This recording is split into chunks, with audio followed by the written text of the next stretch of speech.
John Hartman. Buka-bukaan soal timnas Indonesia talenta sudah ada Maret. Jadi titik balik besar menuju Piala Dunia 2026. Sumber daya pemain sangat menjanjikan. Namun, ada satu elemen penting yang hilang, koneksi antar pemain di dalam tim terasa hampa. Tangis pecah saat lagu Tanah Airku menggema. Hector Soto terharu, timnas futsal Indonesia tembus final dan dapat pengakuan dunia. Saya sudah melatih di banyak negara, di banyak arena. Tapi apa yang saya rasakan di sini luar biasa, ujar Hector Soto dengan suara bergetar.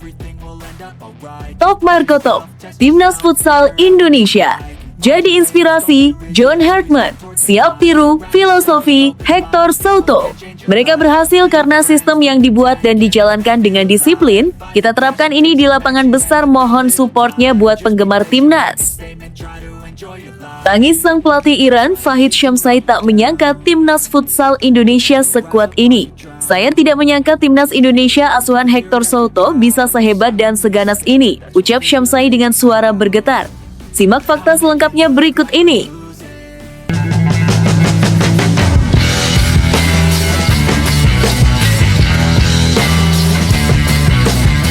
Sebelum kita lanjut ke berita terlengkapnya, alangkah mulianya bagi kalian untuk tekan tombol like, dan yang belum subscribe, tolong subscribe channel ini. John Hartman. Buka-bukaan soal timnas Indonesia talenta sudah ada Maret. Jadi titik balik besar menuju Piala Dunia 2026. Sumber daya pemain sangat menjanjikan.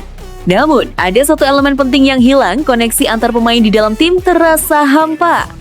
Peta kekuatan timnas Indonesia perlahan mulai terbuka, bukan lewat spekulasi, bukan pula sekadar optimisme kosong, melainkan dari pengakuan langsung sosok berpengalaman di sepak bola internasional, John Hartman. Mantan pelatih Kanada itu akhirnya angkat bicara mengenai kualitas pemain timnas Indonesia, sekaligus mengungkap faktor krusial yang selama ini menjadi penyebab kegagalan Patrick Kluivert di kualifikasi Piala Dunia 2026. Dalam pernyataannya, Hartman menegaskan bahwa masalah utama bukanlah minimnya talenta. Justru sebaliknya, Indonesia memiliki sumber daya pemain yang sangat menjanjikan. Namun, ada satu elemen penting yang hilang dan selama ini luput dari perhatian banyak pihak, koneksi antar pemain di dalam tim. Mereka tidak punya waktu untuk membangun koneksi yang diperlukan untuk melewati momen-momen sulit dalam pertandingan tandang, ungkap Hartman dengan nada jujur. Sebuah kalimat singkat tetapi syarat makna dan menjelaskan banyak hal tentang performa timnas Indonesia di level internasional. Menurut Hartman, Patrick Kluivert datang dengan visi besar dan pendekatan modern. Namun, waktu menjadi musuh utama. Dalam sepak bola internasional, khususnya kualifikasi Piala Dunia, waktu bukan sekadar angka di kalender. Ia adalah fondasi untuk membangun chemistry, kepercayaan, dan pemahaman antar pemain. Tanpa itu, bahkan tim dengan pemain berbakat sekalipun akan rapuh saat ditekan di laga tandang. Kami akan punya waktu dan akan membawa koneksi itu bersama-sama, lanjut Hartman, memberi sinyal bahwa pendekatan ke depan akan sangat berbeda. Pernyataan ini seolah menjadi kode keras bahwa perubahan besar tengah disiapkan di tubuh timnas Indonesia. Talenta sudah ada, kesempatan juga kini terbuka lebar. Kombinasi pemain lokal yang semakin matang, ditambah pemain diaspora dengan pengalaman Eropa, menjadi modal berharga. Namun Hartman menekankan, semua itu akan sia-sia jika tidak disatukan dalam ikatan tim yang kuat. Momentum besar itu diyakini akan dimulai pada FIFA Series bulan Maret. Hartman menyebut periode tersebut sebagai fase krusial untuk melakukan riset, evaluasi, dan pembentukan ulang identitas tim nasional. Bukan hanya soal taktik dan formasi, tetapi juga tentang membangun kebiasaan, mentalitas, serta rasa saling percaya di antara para pemain.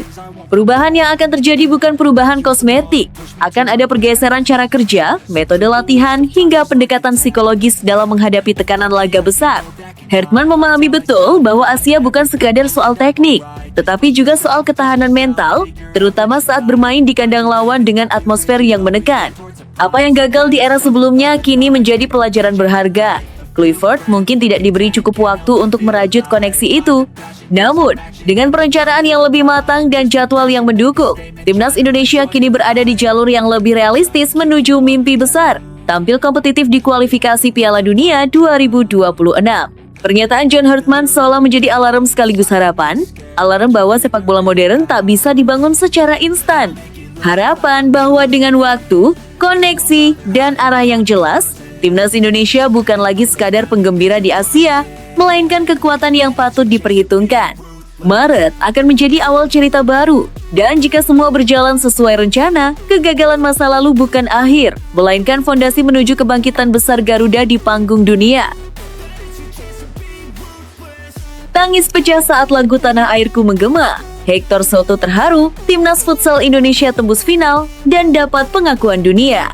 Saya sudah melatih di banyak negara, di banyak arena, tapi apa yang saya rasakan di sini luar biasa, ujar Hector Soto dengan suara bergetar. Malam itu bukan sekadar kemenangan, bukan pula hanya tentang skor. Ketika peluit panjang berbunyi dan papan skor menunjukkan Indonesia 5 Jepang 2, sejarah baru futsal nasional resmi tercipta. Namun momen paling menyentuh justru terjadi setelah pertandingan berakhir, saat lagu Tanah Airku menggema di arena dan tangis pun pecah. Para pemain Timnas Futsal Indonesia saling berpelukan. Sebagian menutup wajah, sebagian lain menengadah ke langit-langit arena. Di bangku pelatih, Hector Soto berdiri terpaku, matanya berkaca-kaca. Ia tak berusaha menyembunyikannya. Tangis itu jujur, lahir dari rasa bangga yang sulit dijelaskan dengan kata-kata. Indonesia baru saja menghancurkan Timnas Futsal Jepang, salah satu kekuatan terbesar Asia, dengan skor telak 5,2. Kemenangan yang bukan hanya mengejutkan Asia, tetapi juga menggetarkan dunia futsal. Namun bagi Hector Soto, kemenangan itu hanyalah satu bagian dari cerita besar. Saya sudah melatih di banyak negara, di banyak arena, tapi apa yang saya rasakan di sini luar biasa, ujar Soto dengan suara bergetar. Sorotan pelatih asal Spanyol itu bukan hanya tertuju pada permainan anak asuhnya yang agresif, cepat, dan tanpa rasa takut. Ia justru menyoroti satu kekuatan yang menurutnya tidak dimiliki tim manapun di dunia, supporter Indonesia. Timnas Futsal Indonesia punya supporter terbaik di dunia, tegas Hector Soto. Ucapan itu bukan basa-basi. Sepanjang turnamen, dukungan supporter Indonesia terasa seperti gelombang tak pernah berhenti. Nyanyian, teriakan, dan koreografi membuat arena seolah menjadi rumah sendiri bagi Garuda. Bahkan saat tekanan datang, suara dukungan justru semakin keras. Saat melawan Jepang, dukungan itu mencapai puncaknya. Setiap tackle disambut sorakan, setiap gol disambut gemuruh yang membuat lawan terdiam. Jepang, tim yang dikenal disiplin dan tenang, tampak kehilangan ritme. Mental mereka runtuh perlahan. Dan ketika pertandingan usai, saat lagu Tanah Airku diputar, emosi itu meledak. Bukan hanya pemain, supporter pun ikut larut. Ribuan suara menyanyikan lagu kebangsaan dengan penuh perasaan. Sebuah pemandangan yang membuat banyak mata basah. Itu momen yang tidak akan saya lupakan seumur hidup, kata Soto. Kemenangan atas Jepang memastikan Indonesia melangkah ke final dan akan menghadapi raksasa Asia lainnya, Iran. Namun berbeda dengan masa lalu, kali ini Indonesia tidak datang sebagai underdog. Mereka datang dengan kepala tegak, mental baja, dan kepercayaan diri tinggi. Hector Soto menegaskan bahwa timnya tidak akan gentar. Kami sudah menunjukkan siapa kami. Kami bermain dengan hati, dengan keberanian, dan dengan dukungan luar biasa dari rakyat Indonesia, ujarnya. Perjalanan ini bukan kebetulan. Ini adalah hasil dari kerja keras, keyakinan, dan hubungan emosional yang kuat antara tim dan pendukungnya. Di futsal modern, kualitas teknik memang penting, tapi mental dan atmosfer bisa menjadi pembeda. Dan di titik itulah Indonesia unggul. Tangisan saat lagu Tanah Airku berkumandang menjadi simbol. Simbol bahwa Timnas Futsal Indonesia kini bukan sekadar peserta, mereka adalah penantang serius. Mereka adalah kebanggaan. Final melawan Iran akan menjadi ujian terakhir, tapi satu hal sudah pasti, Indonesia telah memenangkan hati dunia.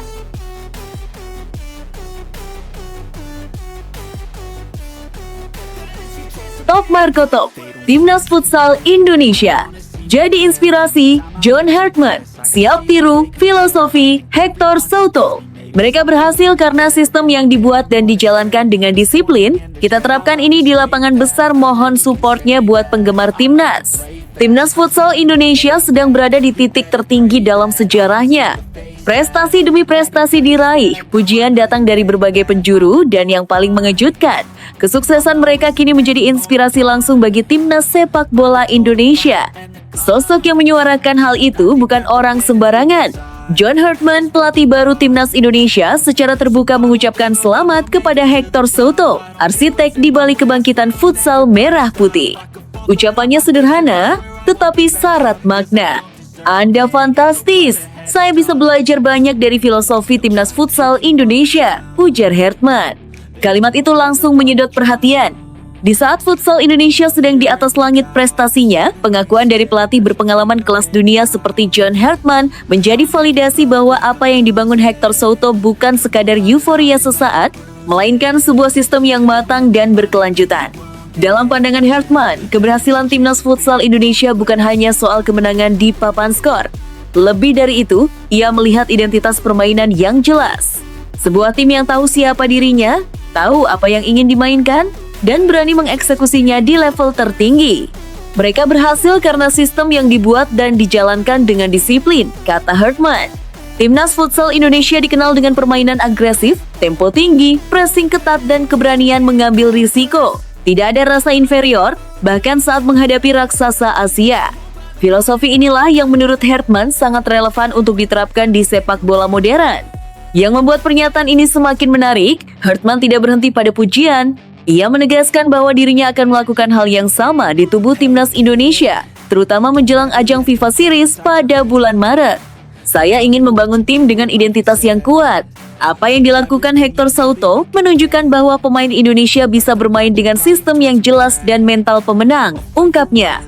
Ini menjadi sinyal penting. Untuk pertama kalinya, futsal tidak lagi dipandang sebagai adik dari sepak bola, tetapi justru menjadi laboratorium taktik dan mental yang bisa ditiru. Kesuksesan futsal Indonesia membuka mata banyak pihak bahwa pendekatan modern, disiplin sistem, dan kepercayaan pada pemain lokal adalah kunci. Hector Souto sendiri dikenal sebagai pelatih yang detail, berani, dan konsisten dengan filosofinya. Ia tidak menyesuaikan identitas tim dengan lawan, tetapi memaksa lawan menyesuaikan diri dengan Indonesia. Mentalitas inilah yang kini ingin diadopsi Hartman. Bagi publik Indonesia, kabar ini seperti angin segar. Prestasi futsal bukan hanya berhenti sebagai kebanggaan sesaat, tetapi mulai memberi efek domino ke cabang olahraga paling populer di negeri ini. Ajang FIFA Series pada bulan Maret pun kini terasa berbeda. Bukan hanya sebagai turnamen uji coba, tetapi sebagai panggung awal perubahan. Publik menanti apakah filosofi yang membuat futsal Indonesia ditakuti Asia bisa benar-benar diterjemahkan ke lapangan hijau. Satu hal yang pasti, Timnas Futsal Indonesia telah menorehkan sesuatu yang lebih besar dari sekadar trofi. Mereka telah menciptakan standar baru. Dan ketika John Hartman berkata bahwa ia ingin belajar dan meniru, itu berarti dunia mulai mengakui Indonesia sedang berada di jalur yang benar. Dari futsal ke sepak bola, dari sistem ke mentalitas, dari mimpi ke kenyataan langit, kini bukan lagi batas bagi Indonesia.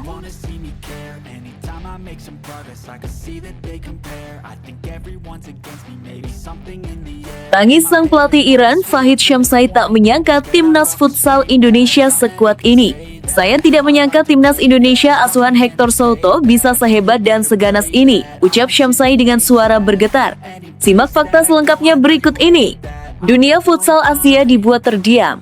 Bukan hanya karena kemenangan demi kemenangan yang diraih Timnas Futsal Indonesia, tetapi karena satu pengakuan mengejutkan dari sosok besar futsal dunia, Fahid Shamsai, pelatih Timnas Futsal Iran. Pria yang dikenal dingin, tegas, dan syarat pengalaman itu mengaku sempat menangis menjelang laga final menghadapi Indonesia.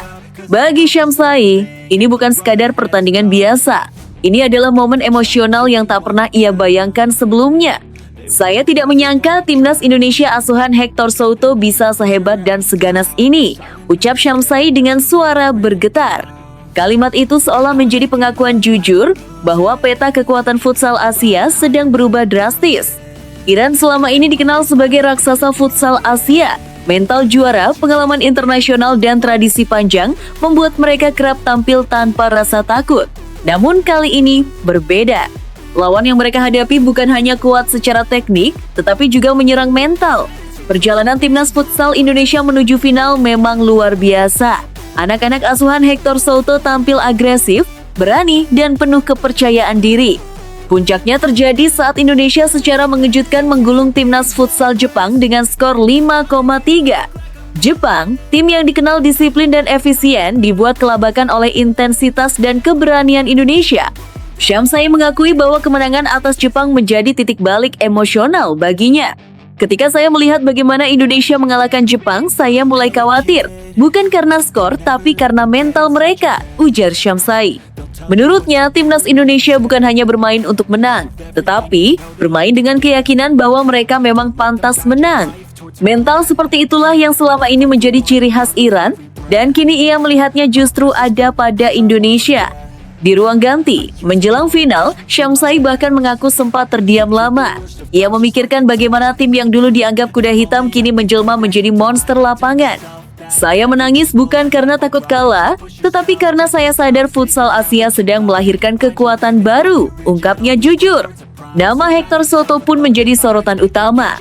Pelatih asal Spanyol itu dinilai berhasil menanamkan filosofi bermain modern, cepat, agresif, dan tanpa rasa inferior. Para pemain Indonesia bermain seolah tak memiliki beban sejarah, justru menjadikan tekanan sebagai bahan bakar. Yang paling membuat Iran waspada adalah keberanian Indonesia dalam mengambil risiko. Mereka tidak menunggu lawan melakukan kesalahan, mereka memaksa lawan melakukan kesalahan. Indonesia tidak bermain seperti tim Asia Tenggara. Mereka bermain seperti tim Eropa atau Amerika Selatan, tambah Syamsai. Final pun menjadi laga yang syarat emosi dan makna. Bukan hanya soal trofi, tetapi soal pengakuan. Jika Indonesia mampu mempertahankan mental baja yang mereka tunjukkan, maka bukan tidak mungkin sejarah baru akan tercipta. Tangisan Fahid Syamsai menjadi simbol. Simbol bahwa timnas futsal Indonesia kini bukan lagi tim yang dipandang sebelah mata. Mereka adalah ancaman nyata, dan dunia mulai menyadarinya. Satu hal yang pasti, sebelum peluit final dibunyikan, Indonesia sudah menang satu hal, rasa hormat dari sang raksasa Asia.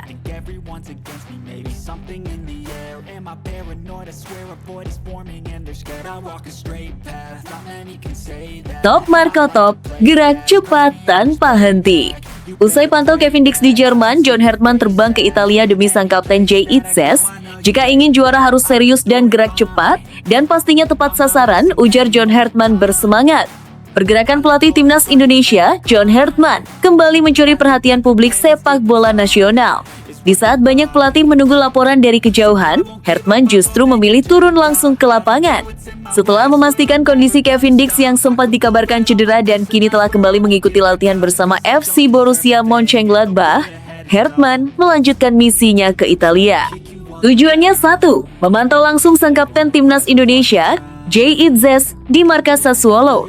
Langkah ini dinilai sebagai sinyal kuat keseriusan dan profesionalisme yang jarang terlihat sebelumnya. Hertman tidak hanya datang sebagai pelatih kepala, tetapi juga sebagai figur pemimpin yang ingin membangun kedekatan personal dengan para pemainnya, dimanapun mereka berada. Kunjungan Hertman ke Jerman lebih dulu menyita perhatian. Kevin Dix, yang sempat membuat publik cemas akibat kabar cedera, akhirnya memberi kabar baik. Sang pemain terlihat kembali berlatih bersama rekan-rekannya di Mönchengladbach. Hertman hadir langsung, menyaksikan sesi latihan, berdialog dengan tim medis, dan berbincang dengan staf pelatih klub. Momen itu ditutup dengan rasa syukur dari sang pemain, alhamdulillah karena kondisinya kembali membaik dan siap melanjutkan musim. Belum selesai sampai di situ, tanpa banyak sorotan media, Hertman langsung melanjutkan agenda berikutnya ke Italia. Sassuolo menjadi destinasi penting, karena di sanalah Jay Itzes, kapten timnas Indonesia, menjalani kesehariannya sebagai pemain profesional. Kehadiran Hertman di pusat latihan Sassuolo bukan sekadar formalitas, melainkan bentuk penghormatan dan kepercayaan penuh kepada pemimpin lini belakang Garuda. Sumber internal menyebutkan, interaksi Hertman dengan Jay Itzes berlangsung intens dan penuh makna. Keduanya berdiskusi panjang bukan hanya soal kondisi fisik, tetapi juga peran kepemimpinan, visi permainan, serta tanggung jawab besar yang diemban Itzes bersama timnas Indonesia. Hertman ingin memastikan bahwa sang kapten berada dalam kondisi terbaik, baik secara fisik maupun mental. Yang membuat publik semakin kagum, Hertman juga menyempatkan diri berinteraksi langsung dengan pelatih dan staf Sassuolo. Ia membuka ruang komunikasi, membangun hubungan profesional, serta menunjukkan respek terhadap klub tempat pemain timnas Indonesia bernaung.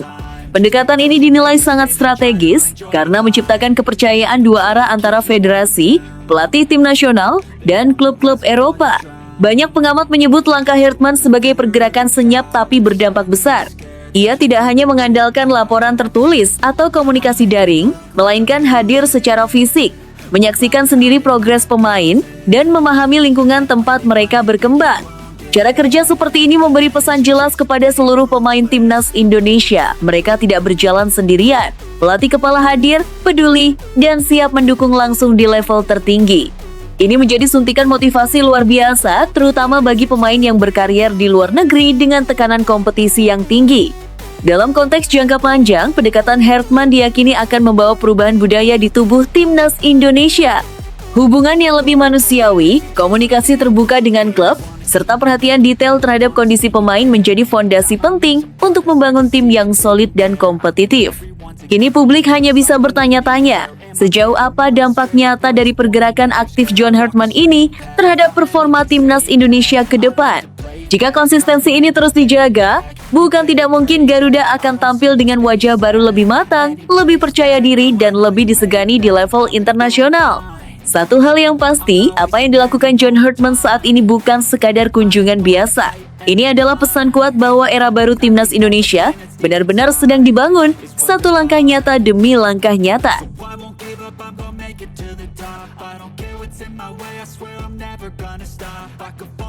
Wah, Shin Tae-yong mendadak muncul pimpin latihan bersama John Hartman di markas Bali United. Benarkah STY resmi jadi asisten timnas Indonesia? Ini bisa menjadi langkah strategis paling berani dalam sejarah timnas Indonesia. Bukan hanya soal nama besar, tetapi tentang menyatukan dua filosofi kepelatihan yang sama-sama kuat dalam satu ruang kendali.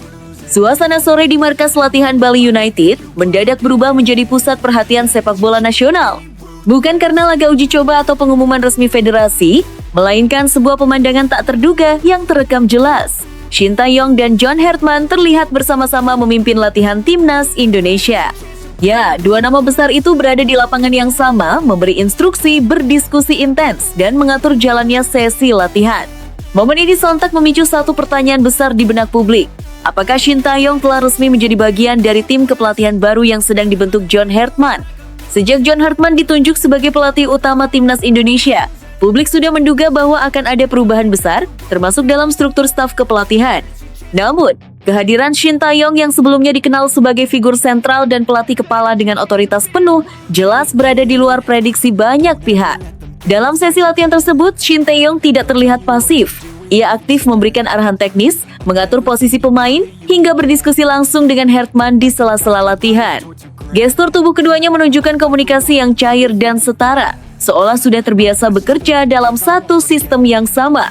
Inilah yang kemudian memicu spekulasi liar. Apakah ini hanya kunjungan biasa atau justru sinyal awal kolaborasi besar? Hingga saat ini, belum ada pernyataan resmi dari PSSI yang secara eksplisit menyebutkan bahwa Shin Tae-yong ditunjuk sebagai asisten atau bagian dari staf kepelatihan timnas Indonesia. Namun dalam sepak bola modern, apa yang terjadi di lapangan seringkali berbicara lebih jujur daripada pernyataan formal. Pengamat menilai kehadiran STY di latihan bukan sekadar simbolis. Pengalaman panjangnya menangani timnas Indonesia, pemahaman mendalam tentang karakter pemain lokal, serta kedisiplinan khas Korea Selatan menjadikannya sosok yang terlalu besar untuk sekadar tamu latihan. Di sisi lain, John Hartman dikenal sebagai pelatih dengan pendekatan kolaboratif. Ia tidak segan bekerja dengan figur kuat selama visi besar tetap berada dalam satu garis. Dalam banyak fase karirnya, Hartman justru berkembang dengan membangun tim kepelatihan yang kaya pengalaman dan sudut pandang. Jika benar Shin Tae-yong masuk sebagai asisten atau penasihat teknis, maka ini bisa menjadi langkah strategis paling berani dalam sejarah timnas Indonesia. Bukan hanya soal nama besar, tetapi tentang menyatukan dua filosofi kepelatihan yang sama-sama kuat dalam satu ruang kendali. Respons pemain pun menarik untuk dicermati. Sejumlah pemain senior terlihat nyaman, bahkan beberapa kali berdiskusi langsung dengan kedua pelatih. Sementara pemain muda tampak antusias menerima instruksi, seolah mendapatkan energi baru dari kombinasi pengalaman global Hartman dan ketegasan STY. Situasi ini memberi kesan bahwa timnas Indonesia sedang memasuki fase baru lebih terstruktur, lebih matang, dan lebih serius. Tidak ada kesan ego di lapangan. Yang terlihat justru kerjasama, komunikasi intens, dan fokus penuh pada tujuan tim. Namun tentu saja publik diminta untuk tidak terburu-buru menyimpulkan. Sepak bola Indonesia sudah terlalu sering diramaikan oleh rumor besar yang berakhir tanpa kejelasan. Meski begitu, fakta bahwa Shin Tae-yong dan John Herdman memimpin latihan bersama adalah kenyataan yang tidak bisa diabaikan. Apakah ini bagian dari masa transisi, uji coba peran, atau langkah awal sebelum pengumuman resmi yang lebih besar? Jika kolaborasi ini benar-benar terwujud, maka Timnas Indonesia berpotensi memiliki salah satu staf kepelatihan terkuat dalam sejarahnya. Kombinasi visi jangka panjang, pengalaman internasional, dan pemahaman lokal bisa menjadi fondasi baru untuk membawa Garuda ke level yang selama ini hanya menjadi mimpi. Kini publik hanya bisa menunggu pernyataan resmi, menunggu keputusan federasi, dan menunggu apakah momen di Bali ini akan tercatat sebagai awal dari era baru Timnas Indonesia. Satu hal yang pasti, apa yang terjadi di markas Bali United bukan kebetulan. Ada sesuatu yang sedang disiapkan. Dan jika semua tanda ini benar, sepak bola Indonesia mungkin sedang berada di ambang perubahan besar. Namun tunggu dulu, setelah admin telusuri secara mendalam bahwa berita di atas adalah karangan belaka dan hoax, ini sebagai edukasi supaya penonton lebih jeli dalam memilih berita. Manchester City mengamuk. Newcastle tersingkir, City tantang Arsenal di final Piala Liga. Manchester City memastikan satu tempat di final Piala Liga Inggris Carabao Cup setelah menundukkan Newcastle United dengan skor 3-1 pada leg kedua semifinal di Stadion Etihad Kamis dini hari WIB. Kemenangan ini membuat The Citizens melaju dengan agregat meyakinkan 5-1 sebagaimana dicatat laman resmi EFL. Meski telah unggul 2-0 pada leg pertama, City tetap tampil agresif sejak menit awal. Hasilnya langsung terlihat ketika laga baru berjalan 7 menit. Omar Marmoush membuka keunggulan tuan rumah dan semakin menjauhkan City secara agregat. Tekanan terus dilancarkan melalui kombinasi Marmoush, Tijani Reinders, dan Antoine Semenyo yang memaksa pertahanan Newcastle bekerja keras. Di tengah dominasi City, Newcastle sempat mengancam lewat Anthony Gordon pada menit ke-21, namun James Trafford tampil sigap di bawah mistar. City menggandakan skor pada menit ke-29 melalui gol kedua Marmoush, sebelum Tijani Reinders menambah penderitaan Newcastle 3 menit berselang. Babak pertama pun ditutup dengan keunggulan 3,0 untuk City. Memasuki babak kedua, pergantian pemain yang dilakukan Eddie Howe membuat Newcastle tampil lebih berani. Upaya tersebut berbuah gol balasan Anthony Elanga pada menit ke-62. Sayangnya, gol itu tak cukup mengubah jalannya laga. Manchester City tetap mengontrol permainan hingga peluit akhir dibunyikan. Dengan hasil ini, City akan menantang Arsenal di partai puncak. Menurut Anda, siapa yang lebih layak mengangkat trofi Piala Liga musim ini? Tulis pendapat Anda di kolom komentar. Omar Marmoush menggila. Striker Manchester City pupus harapan Newcastle di Piala Carabao. Omar Marmoush tampil luar biasa dan menjadi mimpi buruk bagi Newcastle United saat Manchester City menang 3-1 di semifinal Piala Carabao. Striker asal Mesir itu mencetak 2 gol krusial yang memastikan langkah City ke final dengan agregat telak 5-1, sekaligus mengantarkan mereka menantang Arsenal di Wembley.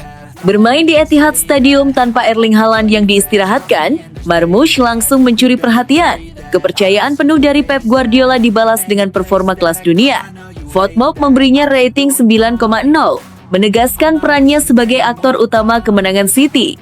Gol pertama tercipta pada menit ke-7 melalui insting tajamnya di kotak penalti. Pergerakan cepatnya yang lolos dari jebakan offside membuat lini belakang Newcastle kocar-kacir. Petaka berlanjut di menit ke-29 saat kesalahan Kieran Trippier dimanfaatkan Marmoush untuk mencetak gol kedua melalui sundulan jarak dekat. Skor 2,0 membuat peluang kebangkitan Newcastle semakin menipis. Kontribusi Marmoush tidak hanya soal gol. Akurasi umpan mencapai 91%, 9 sentuhan di kotak penalti lawan, serta pergerakan tanpa bola yang membuka ruang bagi rekan setim menjadi kunci dominasi City. Gol ketiga yang dicetak Tijani Reinders juga lahir dari pergerakan Marmoush yang menarik perhatian bek lawan. Penampilan gemilang ini membuat Marmoush terpilih sebagai man of the match oleh mayoritas pengguna FotMob. Menurut Anda, apakah Marmoush akan kembali menjadi pembeda saat City menghadapi Arsenal di final? Sampaikan pendapat Anda di kolom komentar. Mark Guehi terancam absen di final Piala Carabao, Guardiola protes aturan dan ajukan banding. Manchester City sedang berpacu dengan waktu demi membuka peluang Mark Guehi tampil di final Piala Carabao. Klub asal Manchester itu berencana mengajukan banding resmi kepada Liga Sepak Bola Inggris (EFL) setelah sang bek dinyatakan tidak memenuhi syarat bermain di partai puncak. City sendiri telah memastikan tiket ke Wembley usai menyingkirkan Newcastle United dengan agregat meyakinkan 5,1 di semifinal. Pada final yang dijadwalkan berlangsung Maret mendatang, The Citizens akan berhadapan dengan Arsenal. Namun, kabar kurang menyenangkan datang dari sisi regulasi. Guehi tidak terdaftar sebelum leg pertama semifinal, sehingga otomatis tidak eligible tampil baik di leg kedua maupun di final. Situasi ini membuat Pep Guardiola angkat bicara. Pelatih asal Spanyol itu mengaku kebingungan dengan aturan yang berlaku dan menilai larangan tersebut sulit dipahami. Guardiola berharap EFL bisa memberikan pengecualian agar Guehi diizinkan bermain, mengingat statusnya sebagai pemain City yang sah dan telah tampil di Liga Inggris. Kondisi ini semakin kontras jika dibandingkan dengan Antoine Semenyo yang juga direkrut pada Januari, namun bisa bermain karena bergabung lebih awal. Meski peluang banding dikabulkan terbilang kecil, Guardiola tetap meminta manajemen mencoba semua kemungkinan. Menurut Anda, apakah aturan ini perlu ditinjau ulang demi keadilan kompetisi? Tulis pendapat Anda di kolom komentar.